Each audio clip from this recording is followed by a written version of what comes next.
non-aggression. Once that lesson sets in, you'll see a session where you...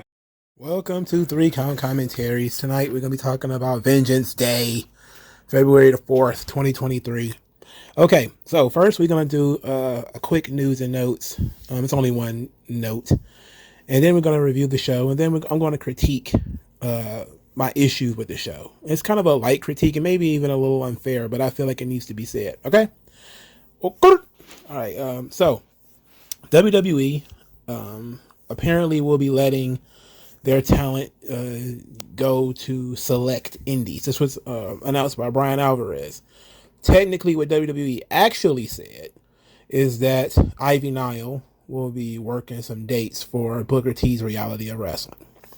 So apparently, there's going to be an opportunity for the NXT talent to develop more experience and work outside of Orlando, and Ivy Nile is going to be sort of the icebreaker for this. And Booker T is already in the system. You know, he's the lead trainer for Roxanne Perez. So they probably figure, hey, Booker T's Reality of Wrestling is a pretty decent school, and he has his own live show in Texas. It's not really competition. Besides, he works here as a color commentator for NXT. It's probably not that big of a deal. And people have extrapolated from that WWE is going to start allowing their talent to do select, quote unquote, select indies. Now, this would make sense if it's true. It would make sense, and it would actually be very valuable for the NXT talent, especially some of the younger ones. Now, there's a lot of people who think this is not a good idea. They think about the risks, you know, talent particularly being injured and all that kind of stuff. And yes, that is absolutely true. One of Triple H's things that he was running against when he opened the Performance Center and wanted to do training in-house is that he complained about a lot of the crappy run indies. He just didn't like the indies.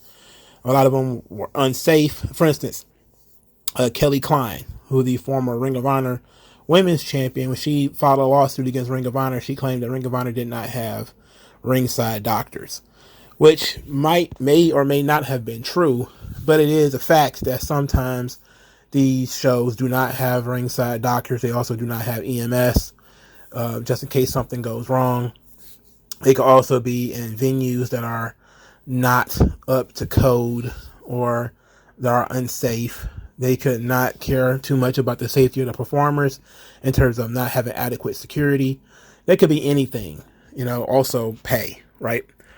But if WWE is going to be, you know, handpicking who is going to get to perform and where, they get to choose what standards are going to, you know, the standards are going to be. And therefore, if somebody meets those standards, they're going to be able to get their talent to go to WWE. Now, I'm guessing, you know, there's going to be certain decisions that are going to need to be made. You know, maybe the history and all that kind of stuff is going to go into it. If this were to occur, again, on this channel, we assume that the dirt sheets are correct, at least for the purpose of the conversation. So we're assuming that Alvarez is correct. Now, we know Booker T runs a pretty good shop in Reality of Wrestling. So my thing is, how about maybe Al Snow's OVW? Could they get a couple of guys if they wanted to? Could they put in like an application to get some guys if they wanted? You know, WWE has done this before with NXT talent, with talent they have under contract. They did it with Evolve. You know, Evolve for a long time was a WWE satellite. It wasn't owned by WWE, at least not at that time. They were just funding it. But it was owned by Gabe Sapolsky, and he was running it, and he was booking it in conjunction with a lot of NXT talent that was being featured. This is why, you know, Evolve on the networks features so many NXT talents like Stray Profits and Keith Lee and Matt Riddle, and Austin Theory was one of those. And it seems like they're just going to do the same thing because WWE never really changes anything. They just kind of modify everything, and they end up going back to the way things were in the first place. So they killed Evolve, but Evolve was basically running in bars. I'm talking like local bars. It was pretty nutty. But it seems like they're just going to replace it with Reality of Wrestling, which is fine. If it's just Reality of Wrestling, that's still not bad. But if it's going to be an opportunity to go to some other places, that could be very nice. The talent in NXT need to work, and they need experience. You know, if you don't have time for them on television, or a level up or something like that, then yeah, why not let them go work TV? If they get hurt, I mean, that's just the risk that they run. It's not a top level talent. It's not like, Roman Reigns is out there getting hurt wrestling in an indie. It's going to be somebody you're not really using that much anyway. Because I guarantee you, if it was Brian Breaker or something like that, they probably would be like, probably not a good idea to let Brian Breaker go work and Ring Out Reality of Wrestling or something like that. But it's a trial basis, and I think it's a great idea. The rewards greatly outweigh the risk, and the wrestlers, they get to work with people who have been sometimes in different training system. They were trained differently, so they get to learn what those kids learned. Who knows? They may even stick around for a training session or two, away from their usual coaches. They get to get out of their comfort zone, get out of Florida, move around a little bit. And for people who basically were just signed to WWE contracts and don't really have that much of a desire to work anywhere else, it could be a good opportunity to see if they actually want to be a wrestler or not, or whether they just want to be a WWE superstar, quote unquote, and be on TV, which is a huge issue with a lot of WWE talent, is that they bring people in for seemingly all the wrong reasons, because they have the right profile, or they're in the right age group, or they know the right people, and they don't really care about being a pro wrestler, traveling the world doing their thing. They just kind of want to be a WWE superstar. They want to be on TV. This is one of the things that people have criticized WWE for, with like the Diva Search and Tough Enough and some of that stuff. And it's true, and it's a legitimate concern. The question would be, how many of these people actually want to be wrestlers? And maybe putting them in a place where, they don't have all the luxuries of the Performance Center is a good test. You might be able to weed out some of the weaker people by sending them off to smaller indie promotions who don't have, the same coaches, who don't have the same amenities as the Performance Center. So that's a nice little change of pace, and I like the idea. Hopefully it's true. They've been talking a little bit about NXT expanding the talent. I remember before MLW sued WWE, there was a lot of talk of MLW utilizing some NXT talent. There was also some conversation about NWA maybe using some NXT talent too, though. Maybe this stuff will actually get to happen now. And for some of the young talent, it's actually a good thing. It helps to broaden their horizons. All right. So let's get into NXT Vengeance Day. A solid show, but it had the potential to be a lot more. Let's put it like that. We'll criticize the show when it's over. I'll criticize the entirety of the show when it's over. Of course, I'll criticize the matches as we go along. Match 1, Wesley versus Dijak, which was inarguably the best match on the show. Just kind of hard-hitting, high-flying, a lot of really cool counters to some maneuvers.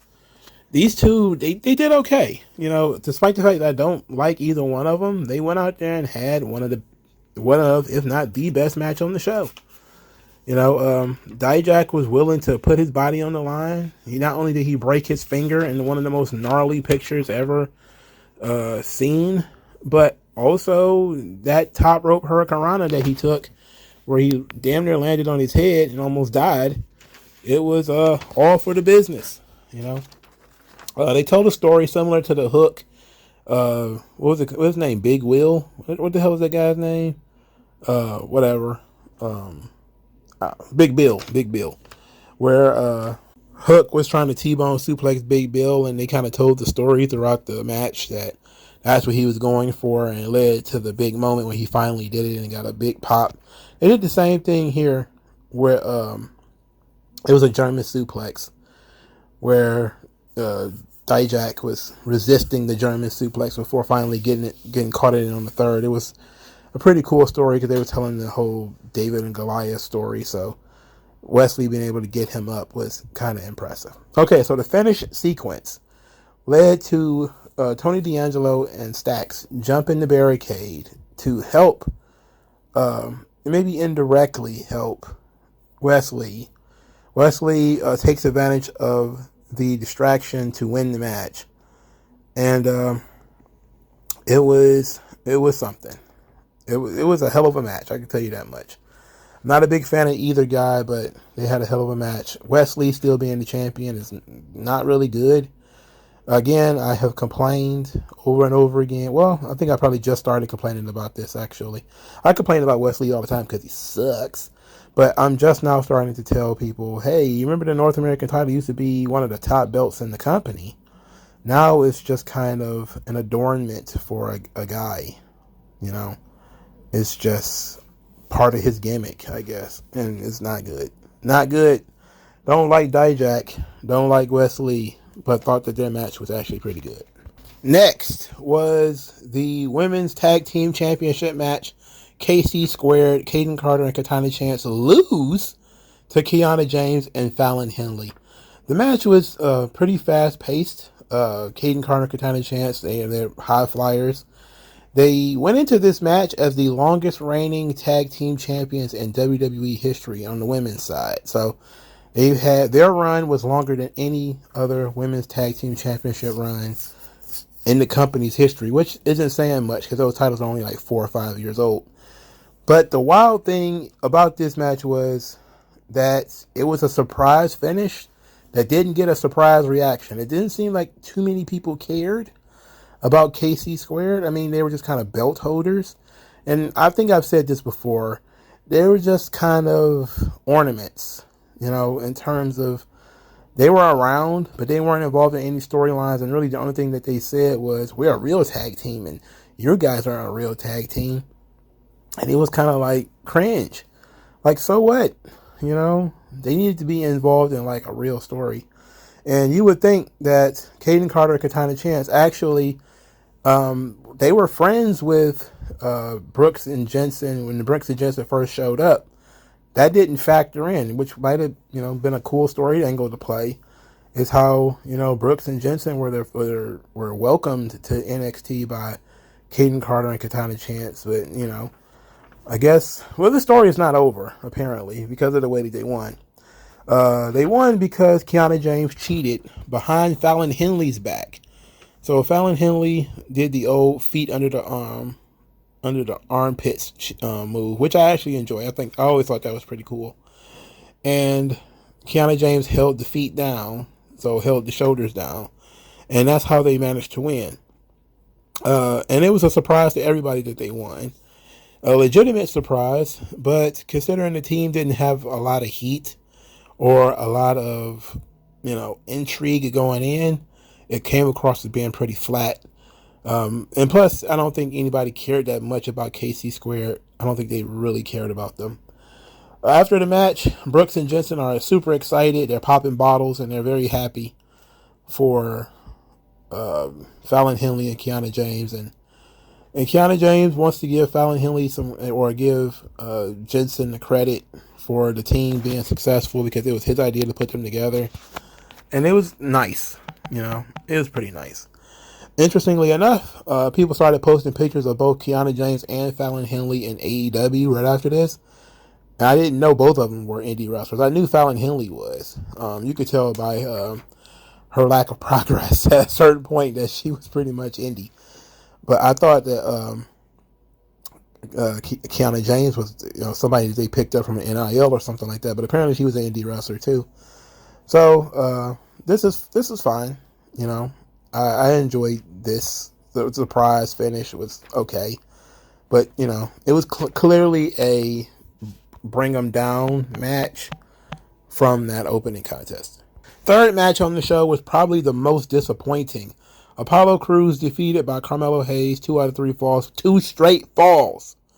So, Trick Williams gave Carmelo this epic entrance, which listed all of Carmelo Hayes' accomplishments. It was fun, you know. I love Trick Williams. Everybody knows that if you listen to this channel. I love me some Trick Williams. He is the GOAT.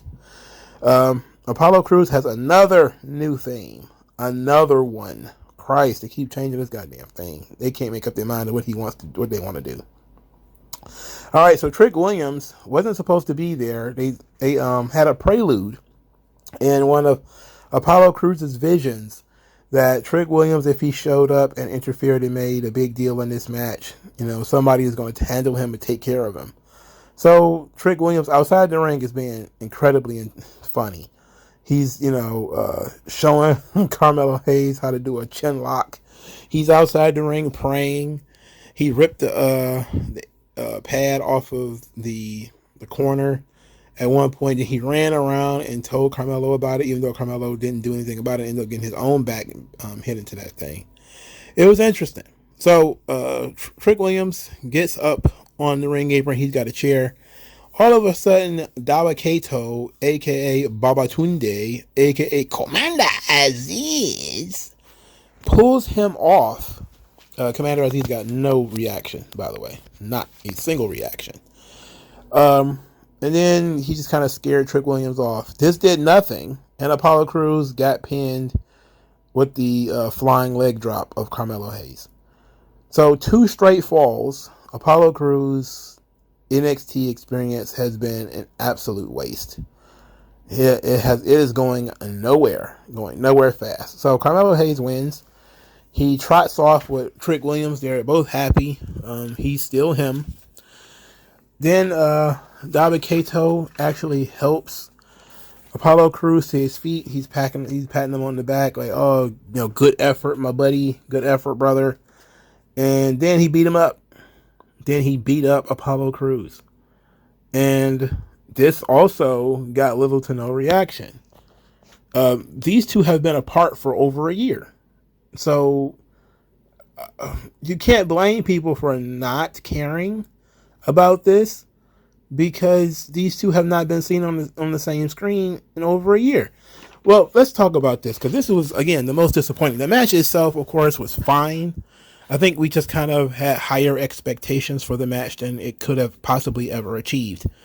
But you kind of tease an enforcer, a sixth man that's going to come out there and help. It should pop the crowd at least. Or it should be somebody that everybody kind of knows. Now, yes, a lot of people do remember, Apollo Crews and Commander Aziz as partners, as friends, when Apollo Crews was going through his Wakanda phase. But that was over a year ago. How about reestablishing that and then having Dawa Kato turn on him? Having the guy return and turn on him in the same thing. And then for starters, you brought the guy back and he was completely ineffective because Apollo Crews lost anyway. And then he immediately turns on Apollo Crews, and I don't know what the reason is going to be. And I don't think I care. I don't think anybody cares about this big fucking goof. Like, who really cares about Dawa Kato, Commander Aziz? Like, who really gives a shit? This guy's been sitting around doing nothing for a long, long time. And he gets a prime spot to re-debut and gets a storyline immediately. Now, look, it's cool for Apollo Crews that he doesn't get left in the lurch. He actually has somewhere to go next, but he's just going down, down, down. This is a guy who, it took him forever to beat Grayson Waller. He's not going to beat Carmelo Hayes at all. And now he's going to be subjected to wrestling matches against Dawa Kato. God, just get this guy back on Raw or something. Get him out of NXT, please. I don't know how. It's been a while since I've begged for NXT to get somebody out of there for shit. They clearly don't have any ideas or any plans or anything for this guy. Get him out of there. And Dawa Kato fucking sucks. I thought he got fired. But story is there, and I'm guessing they're just going to put over Dawa Kato as a challenger, maybe for Braun Breaker, before, the inevitable challenge by Carmelo Hayes. But I don't know. Hard to tell.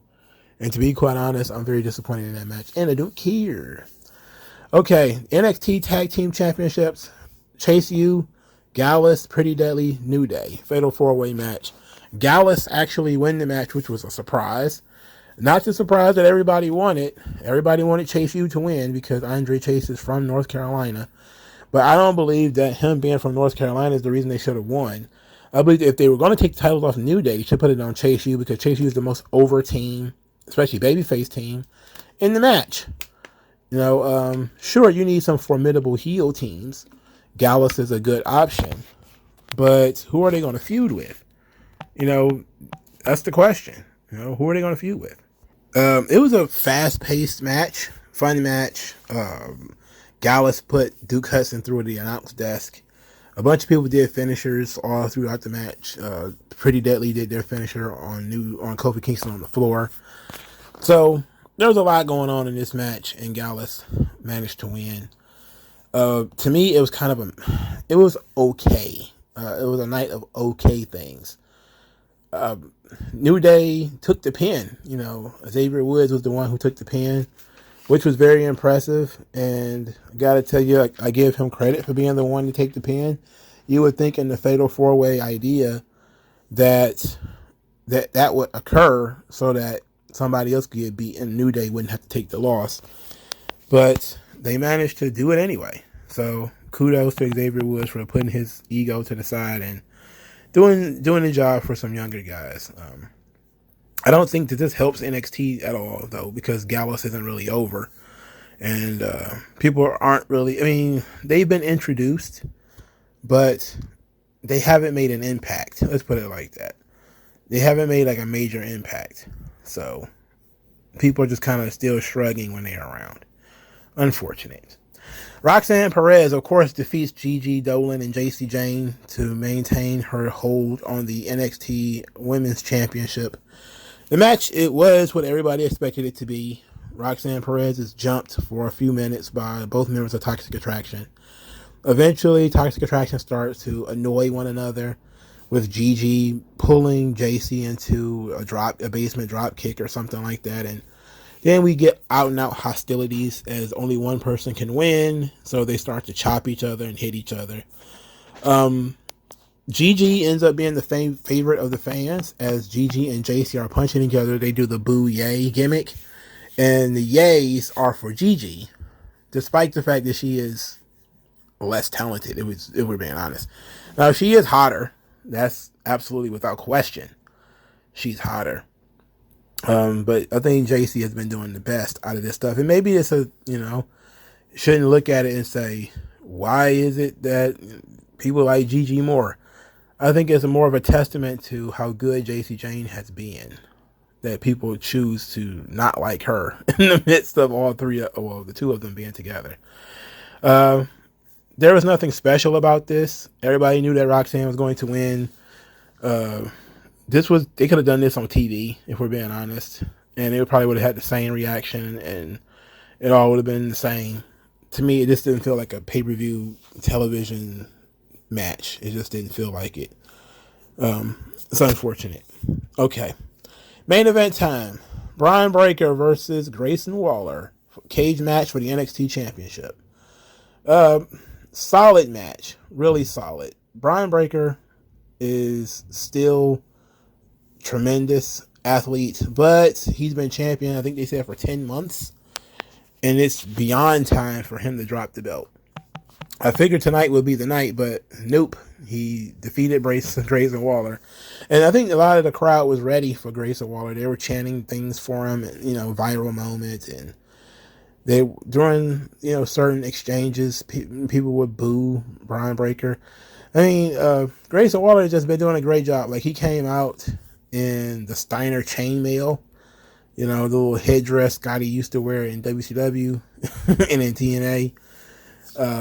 So he did a lot of good trolling in this match. I think he did the old Rick Steiner crawling around on all fours and pissed on Brian Breaker. It was ridiculous, So can't discount Grayson Waller's skill level and his talent. He is exceptional right now. Him not winning the title, now knowing where they going with it, it's cool. But at the time, I was kind of like, I think it's time, because people are starting to turn on Brian. He's kind of flat as a character. He needs something. He needs some energy. He needs a change, oil. He needs to change his oil a little bit. Something different needs to occur with Brian Breaker to make him stand out. In this match, though, it seemed like he was coming across kind of heelish. After he suplexed Grayson Waller from the top rope and he didn't get a 3 count, he speared him, then let him get up, and then he pulled a Roman Reigns. He just started yelling at him, talking about how NXT is his dog pound. He runs NXT. that came across a little bit heelish. It was very cocky of Braun Breaker. And then he hit one of the most, best looking spears in the business on Grayson Waller and won the match. The match itself, enjoyed it. Didn't think it was awesome, phenomenal, really, really good. I just thought it was okay. It was an okay to good match. At the end of the match, Carmelo Hayes comes out to point at Braun Breaker, who is standing at the top of the cage, indicating that he wants a match at Stand and Deliver, which is going to be the same day as WrestleMania. Or WrestleMania Day 1. I forgot WrestleMania is 2 days. That quick. So Day 1 is going to be a double header. The NXT Stand and Deliver, and then WrestleMania Day 1. Okay. All right. I can overlook the way the matches was booked, knowing the decision that they were going with. Having Carmelo Hayes win 2 straight falls over Apollo Crews makes a lot of sense. Now that he's just going to call his shot against Braun Breaker. Braun Breaker completely wrecking Grayson Waller makes sense now that his only opponent is the one guy who is sort of an NXT 2.0 guy who he never beat, even though there was some crossover between Black and Gold and NXT 2.0 for Carmelo Hayes. He was technically a Black and Gold guy, but near the end. Okay, so knowing that they're going with Melo and Braun at Stand and Deliver, which I think is the biggest possible match that they could do, I like that idea. So there that goes. I like that main event. We'll have to see what they do with the rest of the championships. I think it's going to be a tough call when it comes to those men's tag team titles, because tossing them around, they don't mean anything, and the teams aren't over, and nobody really cares about the teams that are. That women's title is cool, but they need to put a storyline on it. Same thing with that North American belt. Those things are going to struggle. But I think the real struggle, the real problem is that Shawn Michaels in booking these NXT shows has done nothing memorable. Now, the old Black and Gold NXT, I called it a challenger brand on my live stream. What AEW thinks that they're doing is basically they both have followed the ECW mindset, where you constantly introduce new people and you keep the roster, permanently in flux. We have no idea who is going to come out or when or why or whatever. And I saw a lot of people who were very disappointed that we got no hint towards like Dragon Lee on this program. Like, the old NXT of putting somebody who newly signed in the crowd and, you work them into storylines and stuff like that afterward, which would have made sense and would have been fun. But what happened is, for the last 3 years, we have been abused with the surprises. It has been constant, one surprise after another, constant mystery partners, constant, secrets that are, being leaked on the internet. It's just constant with that stuff. And so some fans have started getting a little spoiled, where they start looking for that.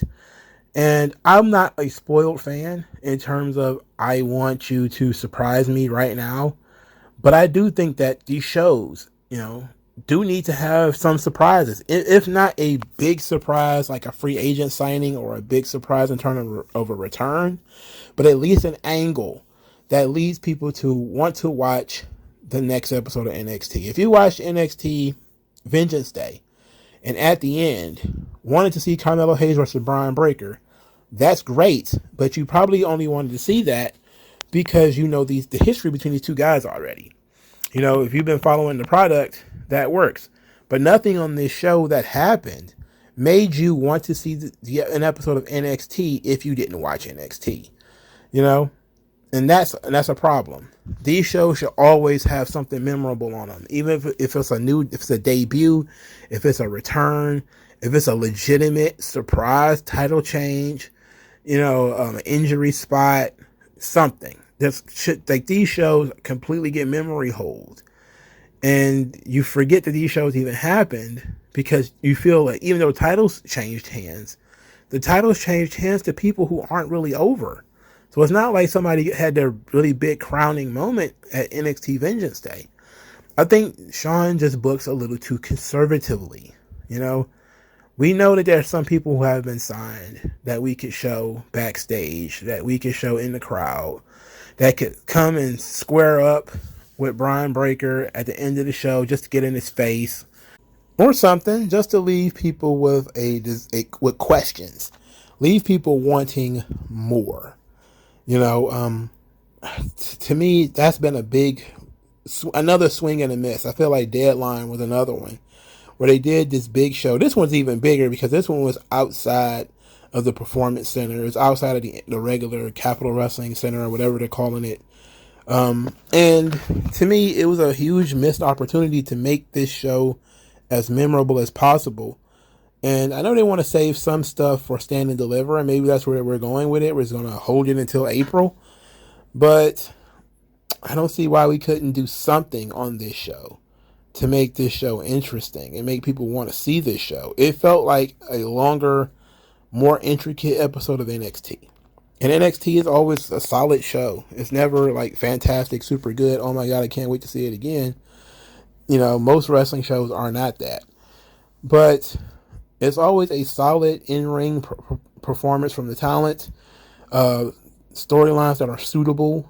But Vince understood the concept of what makes WWE valuable is how people can extrapolate from the storylines over the water cooler, treating it like a TV show. You know, people want to talk about people are still talking about, you know, the Royal Rumble angle and, you know, going back into the history and putting things together and stuff like that. People love that stuff. You did it with Bray Wyatt and going back into the, you know, that's the kind of shit that we should be doing.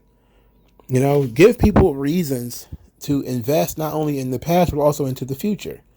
You know, and I feel like Sean has been weak on that, especially lately. But other than that, really solid show. What did you guys think? Like, share, subscribe. I'll talk to you guys later, man. Peace.